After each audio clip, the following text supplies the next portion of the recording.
रायगडमध्ये जिल्हा परिषद आणि पंचायत समितीच्या निवडणुकीची रणधुमाळी सुरू झाली आहे। निवडणुकीच्या रिंगणामध्ये उतरलेल्या उमेदवारांच्या प्रचारामध्ये थेट पक्षामधली मोठमोठी मंडळी ही देखील उतरलेली आहे। प्रतिस्पर्धी उमेदवारांसह युतीमधील पक्षांना थेट आव्हानही दिलं जात आहे। भाजपचे नेते प्रवीण दरेकर यांनी सुद्धा पोलादपूरमधून भाजप, राष्ट्रवादी, आरपीआय आणि ठाकरेंची सेना युतीमधील उमेदवारांच्या प्रचार सभेमध्ये थेट हजेरी लावली आणि थेट शिवसेनेला आव्हान दिले। सोबतच पोलादपूरमध्ये भाजपचीच सत्ता येणार असा विश्वासही दरेकरांनी व्यक्त केला। तर प्रचार सभेच्या दरम्यान प्रवीण दरेकरांनी मतदारांना अजब सल्लाही दिलाय। विरोधकांचे पैसे घ्या, मात्र मतदान कमळ आणि घड्याळाला करा, असं दरेकर म्हणाले।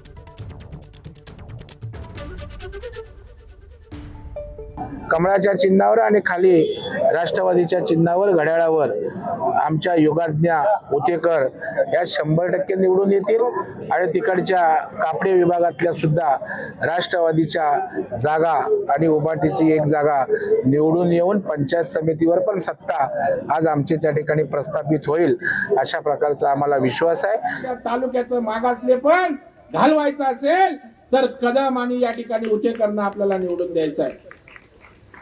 येऊ द्या गावात, येऊ द्या वाड्या वस्त्यांमध्ये, रात्री येऊ दे, कधी अपरात्री येऊ दे, पैसे दिले घ्या, पैसे हरामचे पैसे, खोट्या बिलांचे पैसे घ्या, पण मतदान जिल्हा परिषदेला कमळ आणि पंचायत समितीला घड्याळ यालाच त्या ठिकाणी करायचंय।